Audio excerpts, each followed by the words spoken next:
Boa tarde a todos. Sejam todos bem-vindos a mais um dia do nosso projeto Live. Para quem não me conhece, eu sou a doutora Angélica Lira, estou atualmente presidente da Comissão OAB de Nilópolis e hoje iremos dar continuidade ao mês da consciência contra a violência doméstica. Iremos tratar hoje sobre a violência doméstica infantil. Como é feito esse atendimento às crianças vítimas de violência. Então sejam todos bem-vindos, participem conosco, é só aguardar as nossas convidadas entrarem. Hoje teremos duas convidadas muito queridas. Olá, Marcelo, doutora Débora, doutor César Renato, sejam todos bem-vindos. E elas são membros da FIA, que é a Fundação para a Infância e Adolescência, e fazem parte do Núcleo de Atendimento à Criança e Adolescente de São João de Meriti, do NACA. Esse é um programa de atendimento às crianças, um programa de atendimento humanizado. E elas irão trazer para nós como é feito esse atendimento a essas crianças e como acontece na prática esse programa. Então, a doutora Viviane é uma advogada e a doutora Cristina é a psicóloga do NACA de São João. Então, vamos só aguardar as nossas convidadas entrarem para que a gente possa dar entrada no nosso... iniciar o nosso debate sobre esse tema muito importante, que é justamente a rede de apoio e atendimento a essas crianças vítimas de violência. Olá, doutora Viviane, tudo bem com a senhora? Vou fazer o convite para a senhora entrar. Cristina, mas a gente consegue dar início. Olá. Aqui. Olá, doutora. Boa tarde. Boa tarde, seja bem-vinda ao nosso projeto. Queremos agradecer a presença da doutora. Olá, doutora Márcia, tudo bem? Com certeza é nossa. A gente que agradece a simpatia de vocês aceitarem o convite de participar conosco. A Cristina já chegou. Vamos aqui incluir. Márcia, quer entrar não, Márcia? A Márcia não é a do núcleo de vocês? Márcia é a nossa coordenadora. Então. Boa tarde. Nossa coordenadora, Márcia Trindade. Então, quer entrar, Márcia, para participar com a gente? Se quiser, avisa que a gente entra com convite para vocês. Então, gente, como estávamos falando, nós iremos falar hoje sobre o atendimento às crianças vítimas de violência doméstica, no caso, e nós estamos recebendo aqui na nossa comissão OAB Vai Escola a Fundação para a Infância e Adolescência, através do programa de atendimento do NACA, que é o Núcleo de Atendimento à Criança e Adolescência de São João de Meriti. E hoje estão aqui presentes junto conosco a doutora Viviane, que é a advogada desse projeto, e a doutora Cristina, que é a psicóloga do projeto. Sejam todas bem-vindas. Muito obrigada por vocês estarem aqui conosco, participando dessa live. E a gente está muito feliz com o aceite de vocês. Vocês podem dar a boa-vinda e fazer as primeiras considerações para a gente poder entrar no nosso tema. Fiquem à vontade. Doutora Angélica, nós aqui agradecemos esse convite. Desculpa, Cristina. Não, tudo bem. Então, pode dar continuidade. Então tá. É um prazer estar participando como NACA, representando a FIA nesse momento. NACA, como você já apresentou, o Núcleo de Atendimento à Criança e ao Adolescente, que integra um dos braços de atuação da FIA, que é o Programa de Atenção à Criança Vítima de Violência. E o nosso núcleo é o núcleo caçula da FIA. Nós começamos agora em março, fomos inaugurados em março, e a atividade realmente começou propriamente realmente em abril, até porque dentro desse programa existe toda uma preocupação de atualização constante. Então, nós começamos na capacitação. Nós começamos na sede da FIA, junto com os outros núcleos, participando de um programa de capacitação, e agora é que nós estamos fazendo fumaça, né? Que estamos já com 5 casos. Por enquanto a gente fala assim, nossa, são 5 casos, cada caso envolvendo um número X de crianças, mas os nossos colegas já estão assim, na base de 20 casos. Então a gente vai preparando o fôlego para o que vem pela frente. Até porque nós estamos sediados em São João de Meriti, numa parceria da FIA com a municipalidade. Nós estamos numa escola municipal, mas nós atendemos uma área de abrangência bem grande. Além de São João de Meriti, nós atendemos Duque de Caxias, Belford Roxo, Nilópolis, Magé, Guapimirim. Acho que é só, né? Tá bom, né? Me ajuda, Cristina. Nossa, esqueci algum. Faz uma abrangência muito grande, né? Porque se a doutora está falando que já tem 5 casos, infelizmente, logo, logo terão aí dezenas deles, né? E doutora Cristina, então, se apresente para nós, fala um pouco da sua atuação de atendimento, para a gente poder entrar no tema específico, né? Sem ser a forma do formal, né? Como funciona por dentro. Uhum. Bom, boa tarde a todas, todos e todas que estão nos assistindo nesse momento. Eu quero agradecer a oportunidade de estar aqui hoje para a gente debater esse tema tão importante, que é a violência doméstica contra criança e adolescente. E também parabenizar a Comissão OB Vai à Escola, né, por nos proporcionar, né, esse momento e assim, possibilitar que a sociedade tenha acesso, tenha conhecimento, que é de fundamental importância para que haja a prevenção, né, para que a gente consiga identificar os casos de violência e intervir também, quando ela ocorrer, né. Então, assim, eu acho que esse debate é muito bom para a gente poder trabalhar as questões dos mitos que a gente tem a respeito da violência contra a criança e a adolescência, né. Em relação ao meu trabalho na equipe técnica, a gente faz uma avaliação multidisciplinar, né? Então, assim, a gente tem um corpo técnico que é a psicóloga, assistente social e o departamento jurídico que compõe, São João é representado pela doutora Viviane.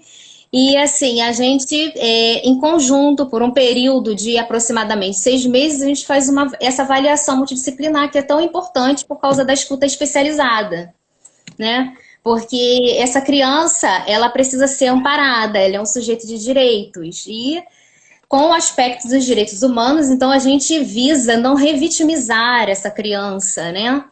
E proporcioná-la a um ambiente acolhedor, para que ela não sofra novamente, né? Uma dupla violência, né? Que a primeira é tão traumática e ela não sofra pela instituição, pelo órgão público, pela política pública, mais uma violência. Então, a gente tem toda uma preocupação com relação ao desenvolvimento, né, da criança. Então, a gente respeita essa fase do desenvolvimento psicológico. A gente atende a família completamente, todos os membros da família.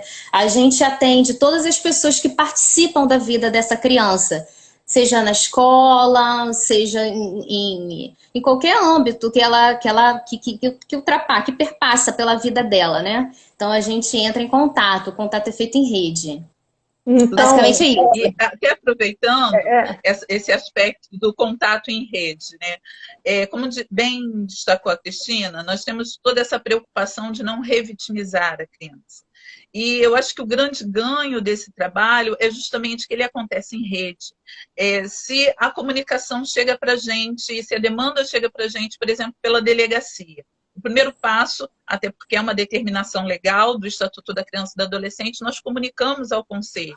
A partir desse contato com o Conselho, a gente também já vai levantando por onde essa criança passou. Ela foi atendida no SUS, né, no aspecto de saúde, ela já passou, ela ou a família já passou por outros órgãos, eles têm Bolsa Família. Então, a gente procura fazer todo o mapeamento e combina com essa rede para que essa criança não fique repetindo infinitamente a mesma história.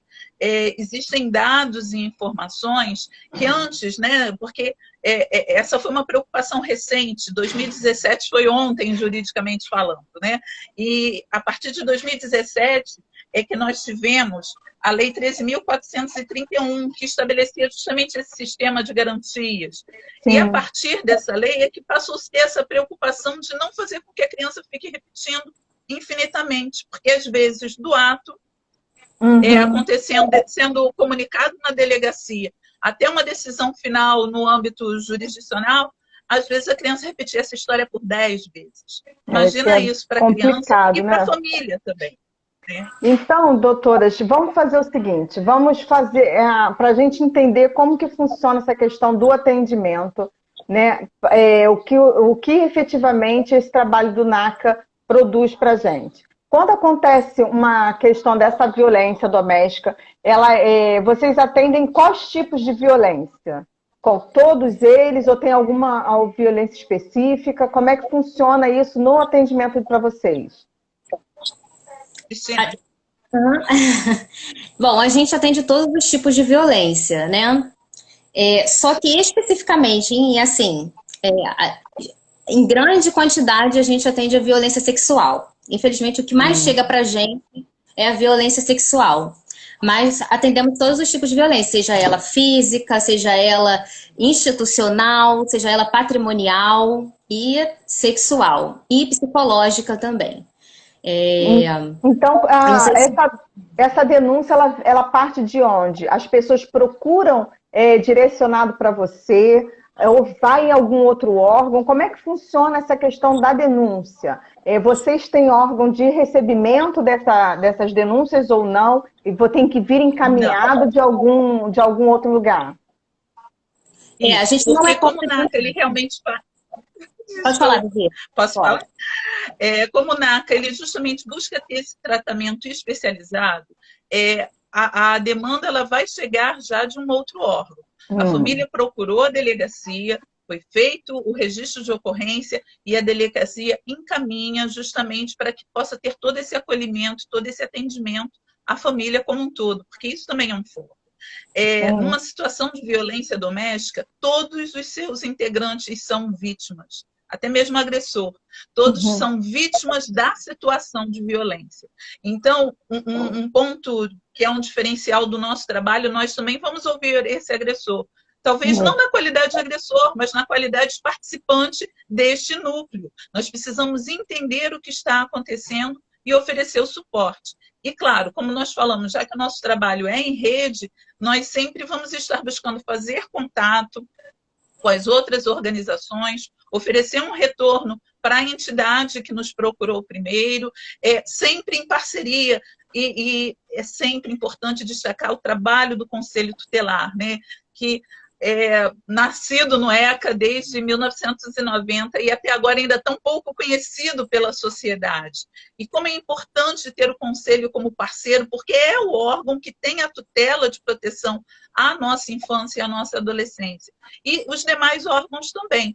E aí o legal disso tudo é que é uma troca muito gostosa, não só na equipe, mas com toda essa rede, com toda essa equipe, o Ministério Público e as varas de infância e juventude, as varas de família, são todos parceiros nesse processo. E a doutora tinha comentado assim que deu início, né, que mesmo que receba a demanda, né, a denúncia de alguma outra instituição, tipo uma delegacia, e faz o primeiro atendimento, vocês comunicam ao conselho. Esse seria o conselho tutelar? Isso, ao conselho tutelar.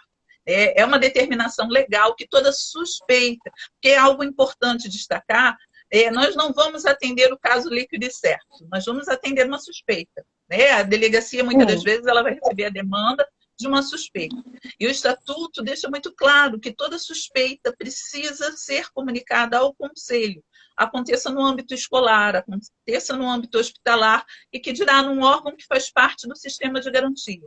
Então, nós comunicamos, dando já os dados que temos, no caso, o nome completo dessa criança, o responsável, e o tempo todo vamos fazer um trabalho de parceria.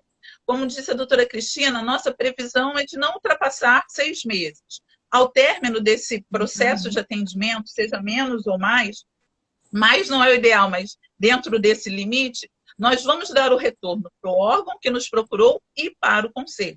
Mas, na maioria dos casos, a gente já começa a trabalhar para a par com o conselho. Porque nós temos o nosso limite de atuação também.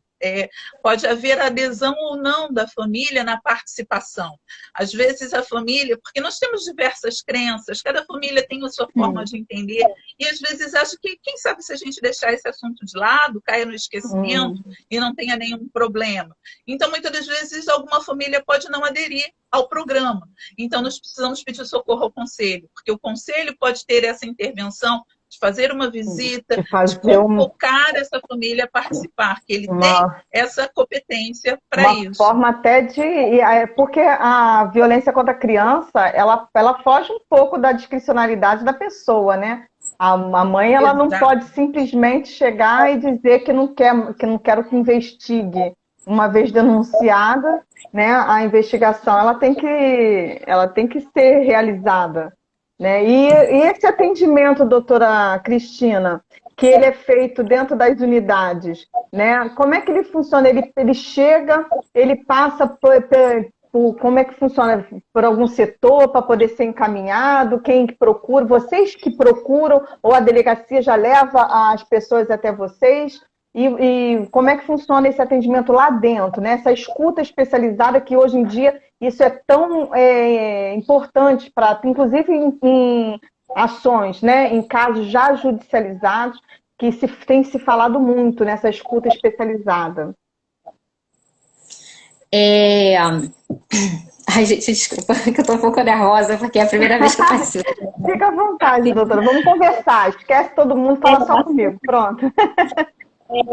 Então, a gente recebe a denúncia da delegacia e aí a equipe técnica entra em contato com a família. Então, assim, antes da gente receber a criança ou o adolescente, a gente tenta entender, primeiro a gente tem a entrevista com a pessoa que fez a denúncia, né? E posteriormente a gente tenta entender a dinâmica familiar para posteriormente chamar a criança, né? Porque aí a gente entende em qual contexto que essa criança está inserida, quais são as crenças dessa família, né? Como essa família chegou, como essa família soube, né? Do abuso, né? Da violência, se foi a criança que revelou, se foi um amigo que revelou. Então, aí a gente precisa saber, entender como tudo aconteceu, para depois a gente chamar a criança atendimento. Só que esse atendimento com a criança também não é assim, o primeiro atendimento eu já quero saber como é que foi a violência em si, porque a gente precisa que essa criança seja acolhida primeiro, ela precisa se sentir bem no ambiente, amparada, né, para que ela tenha confiança para falar sobre o abuso que ela sofreu. Então, assim, não é um atendimento só, né? Aproximadamente são 5 atendimentos. O primeiro atendimento é mais para que ela quebra-gelo, para ela se ambientar, para que ela conheça o espaço, para que ela conheça a gente, para que ela estabeleça uma relação de confiança. Primeiro, é importante, né? E aí, depois a gente vai entrando com até a criança mesmo, por livre e espontânea vontade, quando ela se sente assim, confiante, quando ela confia na pessoa que está na frente dela, ela acaba falando como é que é essa dinâmica familiar e como aconteceu o abuso. Pode falar, Vivi.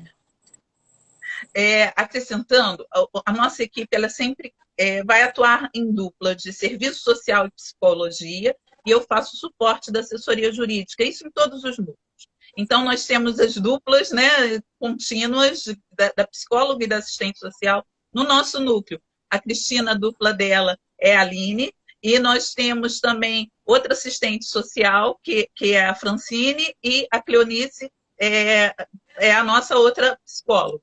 Então, nós sempre buscamos fazer o seguinte: o psicólogo vai atender a criança, vai atender o adolescente, depois desse primeiro contato que a Cristina já falou, então os demais profissionais vão ficar com a família, vão dar apoio a essa família, porque também a questão do abuso pode chegar das mais diferentes formas. Para algumas famílias isso chega como uma bomba atômica e desestrutura todos. Para outra família vamos ficar no não dito, vamos fingir que isso não aconteceu. Então, a gente precisa também encorajar essa família, mostrar para essa família que a vida vai seguir. Uma das propostas desse trabalho, de toda essa intervenção em rede, é até porque a gente tem que entender que essa nossa intervenção, que dure 2 meses, que dure 6 meses, ela é pontual. Mas essa família já existia antes e essa família vai continuar a existir depois. Então, a nossa intervenção tem que pensar nessa situação holística dessa família. Como se dava a interação antes e como vai se dar essa interação depois. Nós precisamos reforçar esses laços. Então, toda a equipe busca fazer esse trabalho articulado e houve o atendimento. O que a gente precisa sempre ter? A supervisão. Nós temos uma supervisão da FIA Central, né, onde funciona o programa central, que é ali na Voluntários da Pátria, no Rio de Janeiro. E nós temos também a nossa supervisão interna, onde a gente troca, onde a gente faz os estudos de caso, porque muitas das vezes, de repente, uma situação envolve algo que mexeu intimamente comigo, e eu não me sinto em condições, ou então eu não consigo vislumbrar, a não ser pela minha bagagem. E aí a Cristina vai me dar um toque, mas calma aí, Viviane, essa família tem outra história. Então a gente precisa sempre ter esse olhar interdisciplinar, e lembrando que cada família, uma história, cada família, um roteiro único e que precisa ser respeitado. Isso é interessante, né? Porque você vê que a multidisciplinaridade do atendimento, ele te proporciona ter várias visões da mesma situação, né? São visões distintas que vão trazer para a gente um melhor aproveitamento daquela relação, porque justamente pode ter sido um caso isolado nessa questão da violência contra a criança, mas pode ser algo recorrente que precisa ser identificada onde tem esse nascedouro, né? Esse núcleo do que ocorreu, né? Para que aquela situação esteja acontecendo. E o acolhimento ele tem que ser feito realmente com todos, né? E por conta disso, eu vou voltar então aqui à questão de como é feita essa abordagem com o agressor, né? Porque vocês fazem como a doutora Cristina já trouxe. Recebeu a informação, vocês fazem primeiro contato com a família, né? Primeiro com a pessoa denunciante, para depois fazer o contato com a família, para entender como funciona a dinâmica familiar. E em que momento o agressor ele é chamado, ele responde com facilidade, ele se omite, foge? Como é que funciona essa questão em relacionada ao agressor para humanizar esse atendimento, que a gente não pode esquecer que ele é um ser humano também, a gente tem uma dificuldade em lidar com pessoas, né, que a gente já julga ser uma pessoa ruim, porque fez uma agressão contra a criança, principalmente, né, uma situação delicada, e como humanizar esse atendimento e em que momento ele é feito? Um ponto importante que merece destaque é que muitas das vezes, eu e a Cristina há pouco estávamos conversando sobre isso, né? A gente tende a pensar que o agressor está do lado de fora. E na maioria das vezes, a estatística nos mostra isso, que o agressor está do lado de dentro também. Ah, são todos pedófilos? Também não. A maioria das vezes são situacionais, são circunstâncias que acabam favorecendo aquele fato acontecer. Então, quando o agressor ele integra esse núcleo familiar, e aí a gente entende núcleo familiar, não só o consanguíneo, mas também o afetivo, que pode ser um padrinho, pode ser um vizinho bem presente, pode ser o professor, o treinador. Então, ele está ali naquele núcleo afetivo, ou por afinidade, aquele tio, aquela que não existe juridicamente, mas aquele primo de segundo grau, aquele, né, são aquelas, esse núcleo todo, na maioria das vezes a estatística nos mostra, infelizmente, que a maioria das vezes o agressor, principalmente de cunho sexual, é o pai, e vai ser seguido pelo padrasto, e assim vai. Então, ele vai ser convidado como integrante desse núcleo familiar.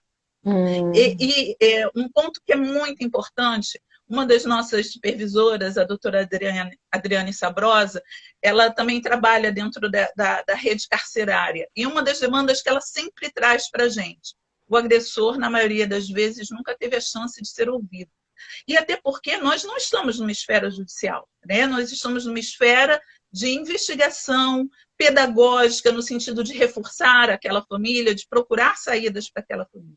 Então, ele vai ser ouvido como integrante do núcleo. É claro que o nosso trabalho também visa a responsabilização. Por isso, até vamos dar o retorno para o órgão demandante. Mas isso não é a nossa responsabilidade. A nossa responsabilidade é fazer um relatório claro que mostre qual foi o parecer de toda essa equipe, em especial daquela dupla de psicólogo e assistente social que atenderam o caso, e, a partir daí, o órgão demandante vai tomar as medidas necessárias. Mas esse agressor precisa ser ouvido, sim, enquanto membro desse núcleo familiar.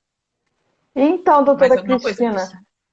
justamente, né, ainda nesse tema, como propriamente dito, já que o atendimento, né, é feito pela psicóloga e pela assistente social, por essa dupla, né, de acolhimento, como que é feito? Existe uma técnica especializada para isso, para você chamar o agressor, que nesse momento ele ainda não está sendo considerado assim, mas ele está sendo inserido no Ele é um núcleo suposto como agressor, né? é isso, né? O suposto agressor, né? Como a doutora Viviane falou, ele está sendo chamado para ser ouvido como membro da família, como integrante do núcleo familiar. Né? Existe alguma técnica específica? Como é que é feita essa abordagem? Né? Qual a diferenciação da forma de falar com eles, porque a escuta já é diferente, né? De lidar com uma criança? Como é que funciona isso na prática? Na prática, cada família é uma família, né? Basicamente, o agressor ele está envolvido naquele âmbito familiar, né? Porque a gente tem um mito social de que o agressor ele não é próximo. Na verdade, na maior parte das vezes ele é, né? Ele é o padrasto, ele é pai, ele é o tio, ele é o avô, né? E aí quando a denúncia vem à tona, mexe, né, nessas relações. Então, assim, depende de cada família. Por quê? Porque algumas famílias acabam acobertando o agressor. Por quê? Porque ele é o Como um todo. marido, porque ele pode ser o irmão, porque ele pode ser o primo. E será que eu quero ver, O por provedor. exemplo, o meu filho preso, mesmo que ele tenha violentado a sua irmã? Então, assim, é uma mistura de emoções. Por isso que é tão importante a gente ouvir toda a família, inclusive o agressor, porque ele vai trazer assim a explicação, o entendimento dele do que aconteceu, do que ele entende daquela situação, do que ele entende por abuso sexual, porque a gente também tem questões estruturais na nossa sociedade, né, doutora? Então, assim, a gente tem um machismo enraigado que culpabiliza a vítima. Na maior parte das vezes Uhum. são meninas, né? A gente tem meninos que sofrem violência. E a questão do machismo atravessa os meninos de outra forma, como, por exemplo, não entendo como o abuso sexual, porque ele sendo menino, ele tem que iniciar sua vida sexual cedo. Então, eu não entendo que ele não está apto, né, cognitivamente, no seu desenvolvimento psíquico, para iniciar sua vida sexual. Então, atravessa de forma diferente os meninos, mas sua maior parte são as meninas que sofrem a violência e acabam sendo culpadas por sofrerem, né? Ah, é a roupa que usa, é porque se insinuou, é o jeito de falar, é o jeito de andar, me olhou diferente. Então, assim, mesmo sendo pai, mesmo sendo irmão, mesmo sendo tio, eles acham que ela deu alguma deixa de que queria e de que ela tinha intenção, mesmo sendo criança ainda e não entendendo de fato o que está acontecendo. Então, É, por isso é tão o- importante, né, que a gente atenda toda a família, para a gente poder conversar com a família e desmistificar e trabalhar esses assuntos tão importantes, né, para que elas tenham consciência de que a vítima está sendo vítima novamente, né, por causa de questões que estruturam a nossa sociedade, né, que no caso é o machismo. o que é difícil até de entender, né? Porque as crianças, elas são, até pela inocência dela ainda né, da falta de malícia, de entendimento da vida, né? Da experiência de vida, elas se abrem com mais facilidade, se aproximam, sentam no colo, né, abraça, beija, permite, não tem diferenciação de roupa ainda, né, de se está usando uma calcinha ou não, se vai deixar ou não. Isso é uma das preocupações, até que quando minha filha era pequena, eu tinha muita, porque minha filha sempre foi grandinha, sempre foi fortinha, tinha corpo, né? E as pessoas, infelizmente, reparavam, né? E isso é desagradável para a gente, enquanto mãe, só de ouvir falar graça para ela, falar assim, nossa, aquelas velhas ditados assim, né, que falavam, né? Nossa, ela vai dar trabalho, se já está pequena assim, imagina quando crescer, né? Já está com corpo de mulher, como uma criança de 10 anos já está com corpo de mulher, né? Então, assim, são certas coisas que você já nota, né? Um certo diferenciamento, mas não é da criança, é isso que a gente tem que entender, né? Não é da criança. É sempre do adulto. E um ponto importante nisso que a Cristina já destacou e a doutora também reforçou. Muitas das vezes o adulto não compreende aquela situação como um abuso. Então, esse primeiro contato, né, muitas das vezes com esse suposto agressor, é justamente para entender quais são seus valores, como ele foi criado, como ele entende essas relações familiares, qual é o papel de cada um nessa estrutura familiar, porque a partir disso também existe também a questão de criar confiança na equipe, ao ponto de chegar e reconhecer, até porque em momento algum nós não vamos negar o que estamos fazendo. Nós temos, no final, uma devolução também para essa família, e inclusive para esse agressor. Então, nós não vamos falsear, né, parecer simpáticas para tirar as informações e deixar de lado. Não. Todo esse trabalho, né, ele caminha para um objetivo final, que é a proteção integral da criança, a reestruturação dessa família, mas, é claro, a responsabilização quando o erro for verificado. E uma das coisas muito interessantes também na proposta desse trabalho é que nós estamos em contínua qualificação. Então, com isso, nós somos equipados, porque já existem diversos parâmetros de como entrevistar o agressor, de como entrevistar uma família que tenha valores bem diferentes dos nossos tradicionalmente reconhecidos. Então, isso tudo, a gente grita por socorro. Olha, estamos num caso diferente, não sabemos como vamos dar sequência. A gente pede socorro e o socorro tem.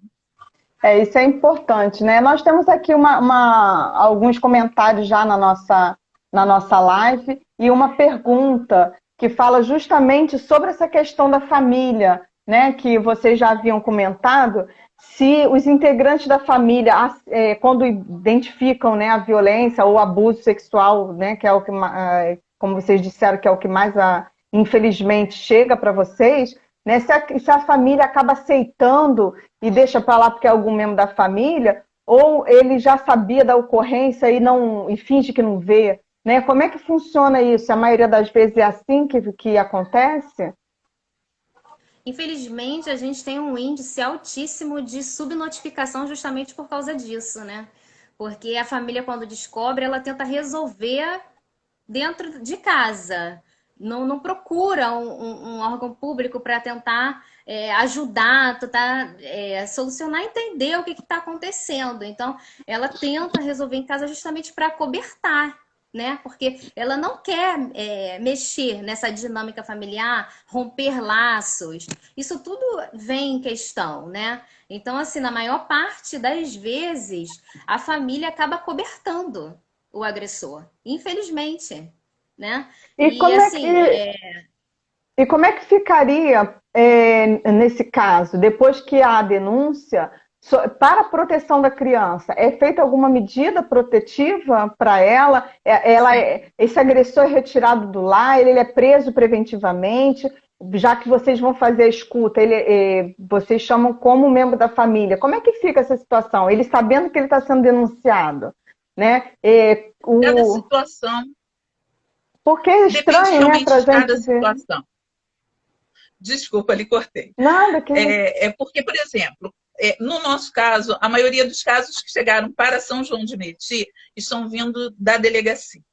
Então, existem algumas situações que a própria delegacia já pode ter intervido. né? Ela já pode ter entrado com medidas que ela acha conveniente. E como o tempo todo a gente vai trabalhar em rede, precisando de uma ação como essa, porque nós não temos esse poder, né? Mas nós podemos recorrer e falar, olha, a situação se encontra assim. Ou então o abuso está se repetindo, a situação, ou pior, agravou a situação da família, a família está sofrendo outras formas de constrangimento. Então, aí é que funciona a rede. E mesmo que não tenha vindo essa demanda da delegacia, a qualquer momento a gente pode apresentar a situação com o apoio do Conselho Tutelar e mostrar, olha, chegamos a esse ponto, precisamos de um outro suporte. Agora, no nosso, como eu falei, nós estamos num trabalho ainda bem embrionário ali em São João. A princípio, ainda está tudo muito colaborativo. Não sei se estamos tendo sorte de principiante. Temos um caso que, ou dois pelo menos, que eles já se encontram fugidos. Então, já estão fora, no caso desses supostos agressores. Então, eles estão fora da nossa área de ação. Então, nós temos que reforçar essa família no sentido de oferecer proteção a essas crianças e adolescentes. Mas, em outras situações, ele pode estar participativo no processo, só que em momento nenhum a gente nega. Isso vai ser levado aos órgãos de responsabilidade, porque a responsabilização é necessária.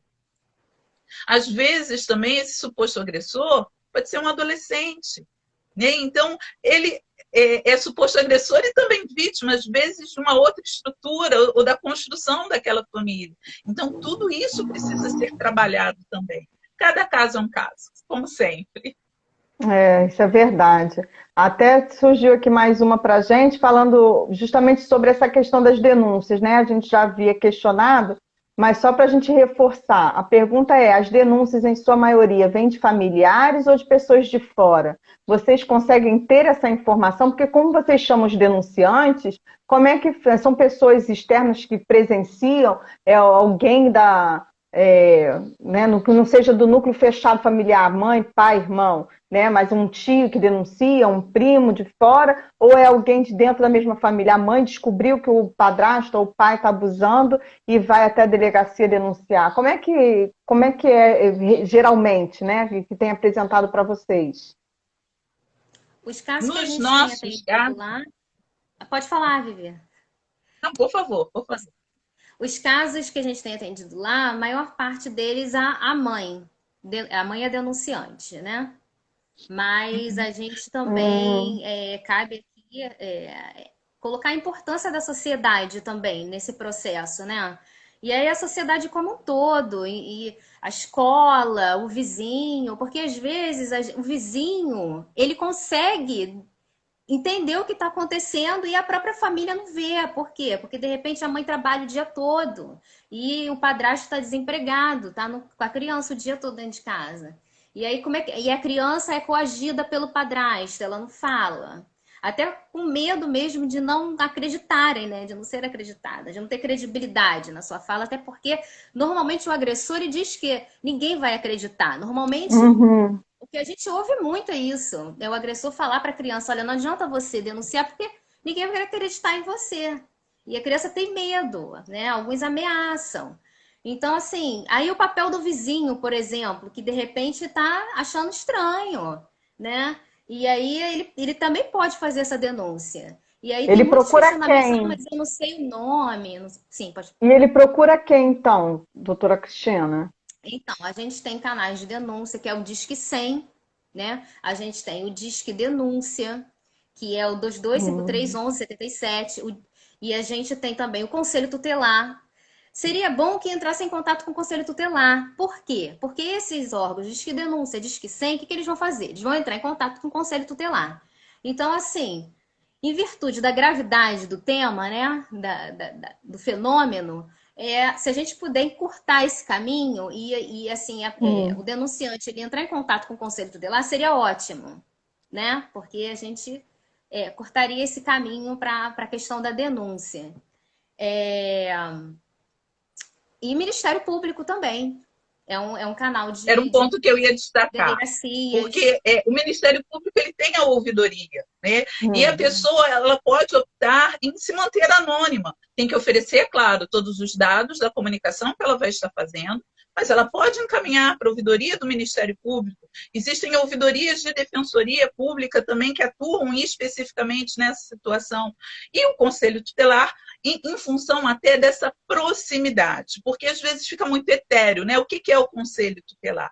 Ele é municipal. Dependendo do município, nós vamos ter diversos conselhos, dividido em jurisdições. Se você procura um conselho que não é, digamos, daquela localidade, ele vai acolher aquela comunicação e encaminhar para o conselho competente.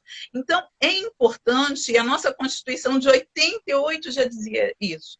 É dever da família? Sim, mas é dever da sociedade, é dever do Estado. Sim. O nosso trabalho seria uma das faces do Estado, mas a sociedade não pode se omitir. Durante esse período de pandemia, nós perdemos um grande parceiro que era a escola. A escola tem uma participação importantíssima na proteção à criança e ao adolescente. E muitas das vezes não é nem a escola enquanto órgão, mas o professor, ele acaba se responsabilizando e assume esse papel de comunicante e pode ser resguardado. Então, essa participação da sociedade, brigas de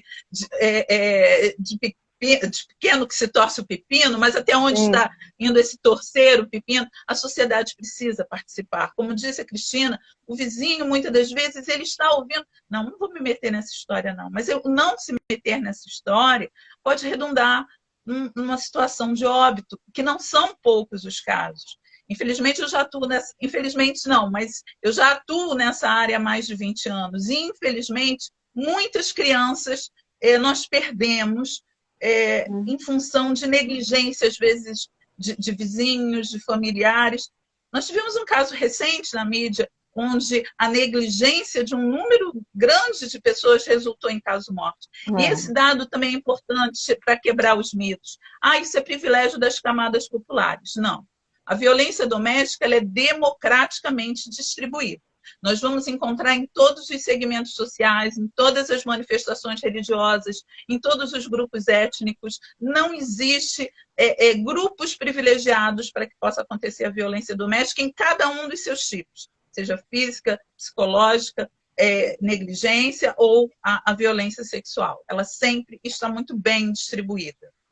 E a gente está num período, né, que essa relação está muito mais estreita por conta da pandemia.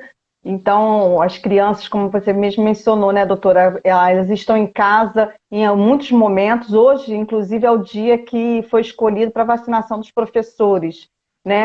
As escolas suspenderam as aulas para poder levar os professores em massa para evitar que não consigam vacinar algum profissional. Então, foram todos praticamente aí no município do Rio, né, para vacinação. Aqui em Nilópolis também já a vacinação dos professores tem ocorrido. E, recentemente, na mídia até foi transmitido um caso em que foi visualizado através da aula online.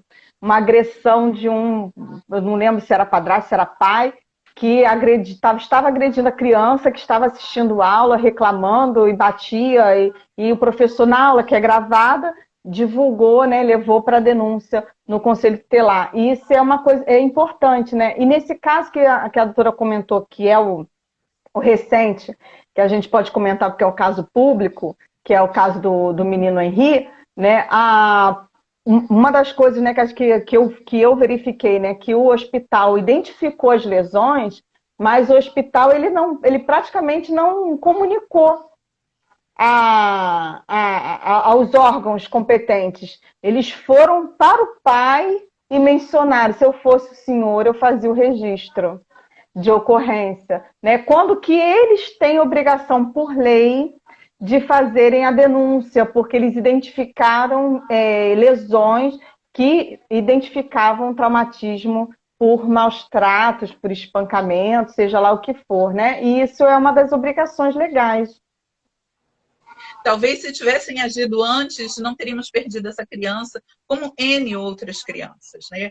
Porque voltamos a falar, é a suspeita que precisa ser comunicada. Ah, mas de repente eu vou estar levantando uma situação contra alguém de renome. Sim. Mas olha, a pessoa vai ficar anônima, né? Ela tem que ter o compromisso com a criança. Todos nós somos responsáveis, é dever de todos essa proteção integral. E a partir daí, a investigação aconteceria. Então, houve uma série de deixa que eu deixo, não, eu jogo para o outro tem mais responsabilidade. Isso acontece inúmeras vezes. O caso dele se tornou emblemático pela posição social que se encontra e por ter chegado ao evento morte. Mas quantos outros, como disse a doutora Cristina, nem notificados foram? Porque os dados que temos são em cima de notificações, mas o que mais acontece são fatos que não são narrados. E faz parte da nossa história. Aí, falando um pouquinho mais como advogada, a gente sabe que no direito, e no direito as coisas custam muito a mudar, a criança era objeto de posse da família, né? A gente ainda entra com ações de busca e apreensão. A gente busca e apreende uma caneta, não uma vida. Então, essa cidadania conferida à infância é algo recente e é algo em construção. Só que criança tem pressa, porque a infância é muito curta. E muitas das vezes a gente perde a chance de proteger a infância, de proteger a adolescência e, com certeza, e a doutora Cristina pode falar melhor disso, as consequências que vão ficar na alma, essas são muito mais complicadas, né, de serem tratadas. Justamente. Então, doutora Cristina, já que ela deu a deixa para a gente, traz para a gente um pouco desses sintomas e sinais do abuso e da violência, como fica a criança nessa passagem por toda essa situação, né, de reviver.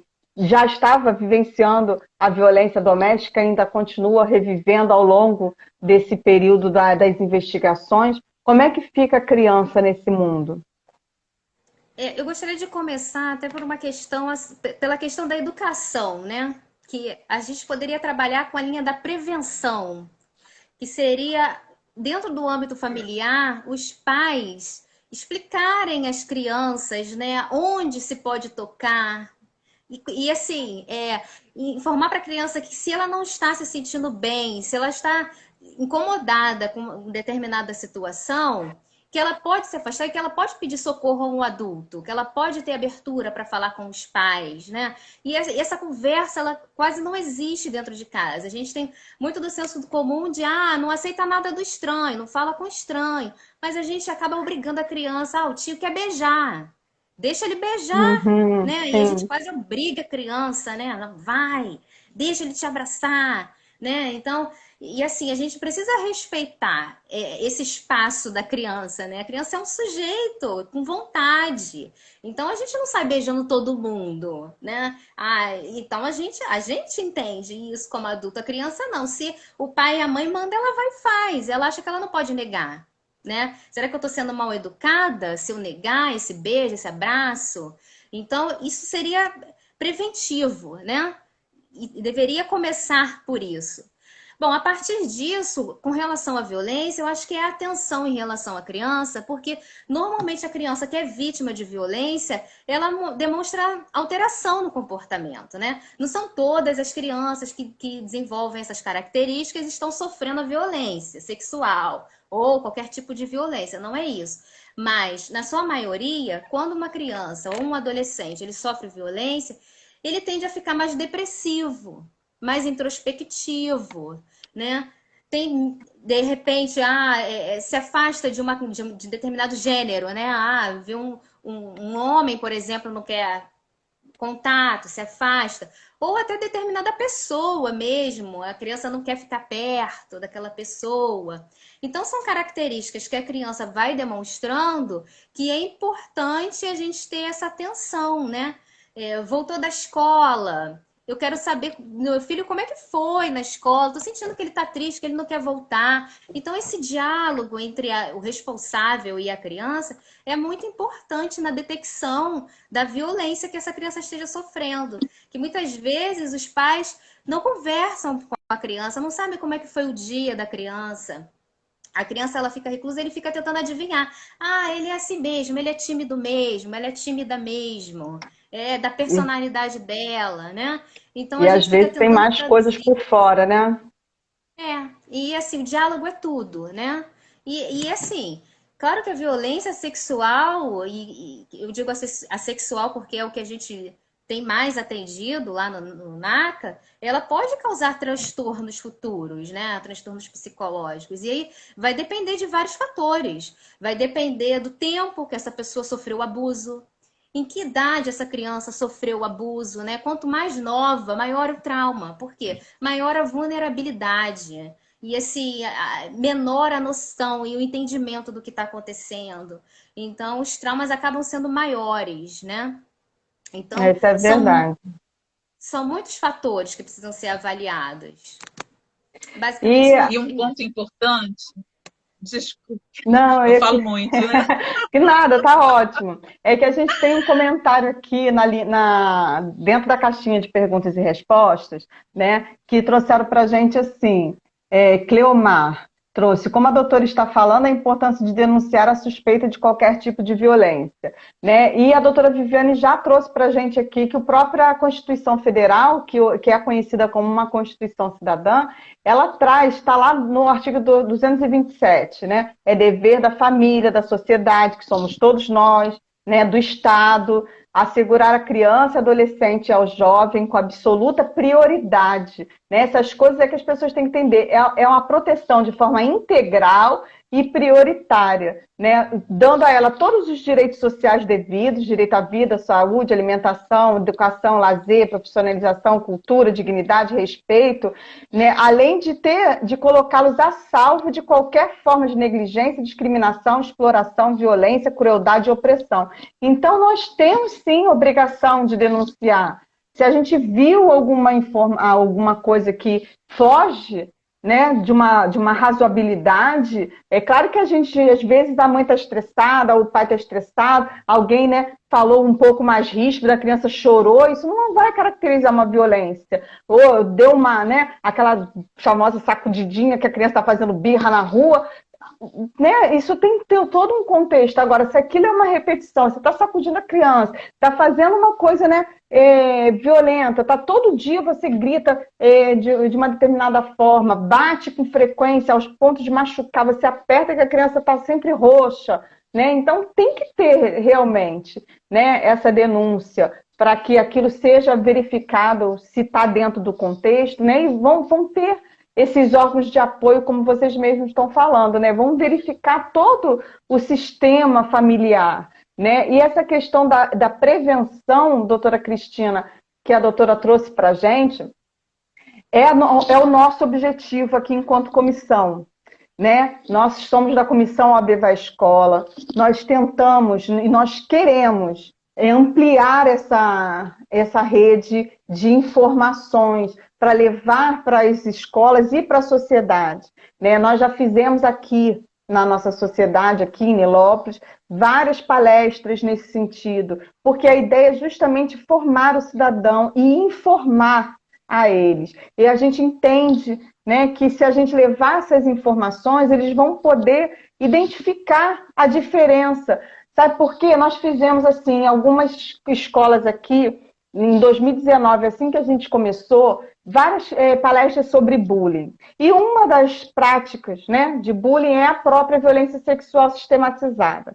Dentro das escolas, dentro dos clubes, né, chegaram a perguntar para a gente até de trabalho. Isso vai depender da questão, né, de como a violência ela é praticada. Então, quando a gente começa a falar determinadas coisas, é que você percebe que os adolescentes, principalmente, eles começam a se identificar com aquela situação.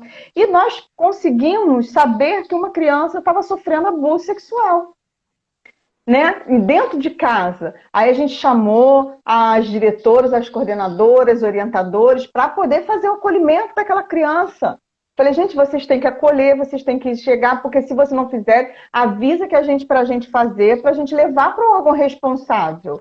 Porque a criança está demonstrando pelas perguntas que elas estão fazendo que ela está sofrendo abuso. E isso a escola Você veja, né? Um é o momento, primeiro né? momento, né? É onde ela encontra o espaço de ser ouvida. Essa criança foi extremamente corajosa até de se expor nesse ambiente. E, mais uma vez, a gente destaca a importância da escola. Eu queria voltar num ponto que a doutora Cristina comentava. É fato que nem todas as pessoas, as crianças que sofrem abuso sexual vão se tornar abusadoras. Mas Sim. é bem significativo que o número de pessoas que são abusadoras sofreram abuso na sua infância e adolescência. Ou então se colocam em famílias que facilitam que o abuso se perpetre e continue. Então, Uhum. às vezes, nós estamos construindo uma sociedade doente na não oitiva dessa criança hoje. Oitiva no sentido simples, não na oitiva Na especializada que escuta, ela sim. fala, né? Mas, assim, o dar ouvido à criança, né? A ter esse olhar atento à criança. E realmente esse trabalho, eu sou suspeita, né? Eu também sou presidente da OAB Vai à Escola da Ilha do Governador, então Ah, é? apaixonada Que pelo legal! tema, mas a gente sabe da importância desse trabalho e da importância da escola como um espaço de interação, como um espaço de construção de identidade, como um espaço de ter voz. A escola é um local privilegiado na vida da criança, sim, da criança e do adolescente. Inclusive, nós nos propomos, em vários momentos aqui, a participar das reuniões de pais. Porque se a gente levar essas informações para os pais, para eles identificarem, porque a gente sabe a dificuldade que a família tem de ouvir que seu filho fez alguma coisa ou que foi vítima de alguma coisa, né? O primeiro momento é o de negar, né? A gente sabe que isso acontece. Não, impossível, meu filho jamais vai ser vítima, e muito menos o agressor de alguma coisa, né? Então, quando a gente se propôs a fazer essa questão até do próprio bullying, né, a gente se propôs a isso.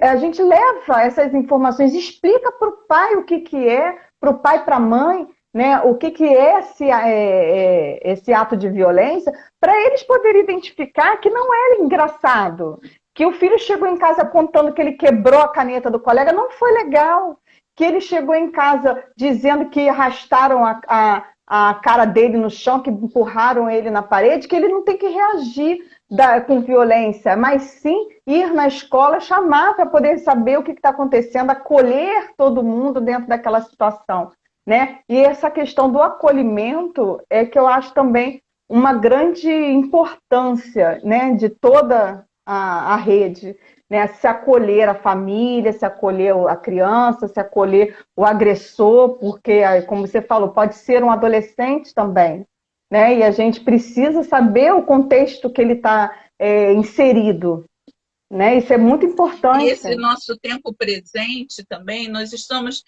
interagindo num outro meio, que é o meio da internet. E as crianças estudam pela internet, as crianças brincam pela internet, e muitas das vezes os pais pensam, está dentro do quarto, está tranquilo, está dentro de casa, está protegido. Mas a gente ignora muitas das vezes que quem tem a maldade em mente está 1000 anos à nossa frente, né? E às vezes eu posso criar um avatar infantil e de criança não tenho nada. E sem falar que às vezes eu mesma mãe, eu mesma pai, municio as minhas redes sociais com informações que não deveria. Eu coloco a foto dos meus filhos, às vezes eu coloco endereço, partiu tal local. Então a gente dá todas as dicas para Foto com vulnerabilizar uniforme para mais saber onde ainda a estuda, nossa... marca a localização, a geolocalização de onde é a escola, pegando criança na escola e bota lá qual é a escola e o local, o endereço, o nome, pai, todo mundo, né? É por aí. Então, a internet é fabulosa. Ai de nós sem a internet nesse momento. Mas o mesmo meio que é fantástico é o mesmo meio que pode aumentar a vulnerabilidade das nossas crianças e adolescentes. E nós, família, sociedade, pais, que às vezes é um tio que entende um pouco mais e vai falar, poxa, você está deixando esse menino muito tempo aí no celular. Com quem que ele está brincando? A gente quer conhecer os amigos, né? Mas não quer conhecer com quem ele interage pela internet. E isso é outro ponto de preocupação. Isso é importante sim. Aqui, né, até uma participante aqui trouxe para a gente da importância da educação sexual, né, da criança, né, e do adolescente. Isso nós também já trouxemos. Nós temos várias lives aqui para quem quiser conhecer aqui no nosso canal, no IGTV, e trazemos tanto a proteção integral da criança de vários aspectos, pela doutrina da proteção integral e a proteção pelo melhor interesse da criança. Nós trouxemos na educação e trouxemos também a própria LGPD para tratar dessas questões da importância dos dados da criança serem protegidos, né, para não haver essa divulgação excessiva e massiva de dados das crianças. Né? Fizemos várias lives nesse sentido, inclusive sobre a necessidade da educação sexual, porque as pessoas têm medo, né, de falar sobre isso com a criança, mas a gente tem que falar de uma forma também adequada, né? Não expô-las a isso, né? A doutora Cristina pode trazer para a gente um pouquinho, só para a gente poder finalizar, porque a gente já chegou no nosso horário, né? Para a gente finalizar. Eu vou fazer uma sugestão de um livro. Ah, que ótimo! Ó, doutora Vivi, peguei emprestado, mas eu vou devolver, tá? Sim. É da Tainá. Não me toca seu boboca. Seu boboca. Andréia Viviana Taubman. Gente, é uma linguagem bem assim adaptada à criança, que é muito importante para que a gente entre no assunto de quando que a criança, como é que ela identifica de que aquele toque não está sendo legal. Né? É um toque diferente que tá... É fantástico. Assim, não tô gostando. E como é que ela resolve? Como é que ela vai agir? Então, eu achei muito didático, muito bom. Eu indico esse livro para os pais que querem, assim, informar os filhos, né? Capacitar os filhos. Para, no caso de acontecer, de um abusador se aproximar, como é que ela vai saber lidar? Então, assim, é ótimo. Então, eu indico a vocês. E você tocou numa palavra que eu acho essencial, que é o que a gente está tentando buscar aqui, de montar uma rede justamente para isso, que é capacitação das escolas. Né? Os professores eles têm que voltar a ser os educadores, não só professores de disciplinas para formação profissional. Né? Eles têm que voltar a ser educadores, né? Serem exemplos, serem os ídolos das crianças, que isso é importante. E uma das coisas é a capacitação profissional, que eles têm que ter esse olhar humanizado, voltar, né, a ter esse olhar humanizado, né, que a gente passou por um período meio tenebroso de que os professores estavam se sentindo sobrecarregados, dizendo que a educação tem que vir de casa, que eles não são educadores. São sim, o nome é educador, né? Eles são também. Claro que a criança ela tem que ter a educação familiar, isso é óbvio, né? Ninguém discute sobre isso, mas o professor dentro de sala de aula ele tem que ter esse olhar também, né? Gente, então nós aqui finalizamos. Eu agradeço imensamente a participação de vocês. Eu estou muito feliz pela quantidade de informação que nós trouxemos aqui. E fiquem à vontade para poder finalizar a fala, para a gente encerrar aqui. Muito obrigada mesmo, doutora Viviane, doutora Cristina, a doutora Ana, que está aqui conosco também participando, a doutora Márcia, que nos acolheram também, para a gente poder ter, né, chegado a esse momento aqui da realização da live. Obrigada, viu, meninas? Eu quero agradecer. Posso falar um pouquinho só para fechar? Pode. Assim, foi muito bom mesmo. Eu agradecer imensamente. Foi um prazer enorme debater sobre essa temática da violência doméstica contra criança e adolescente. E assim, muito obrigada, né, por nos proporcionar. E assim, essa importância de informar a sociedade, né, sobre como agir, que ninguém sabe como agir, ninguém quer falar sobre isso, é um assunto que incomoda, então a gente foge mesmo, né? Então, assim, como é importante a gente saber justamente para que não aconteça, para que a gente reduza esses índices que são altíssimos. E como identificar também, né? Porque se a gente, às vezes, não está vendo, como a doutora falou, né? A gente pode não estar vendo. Pois é.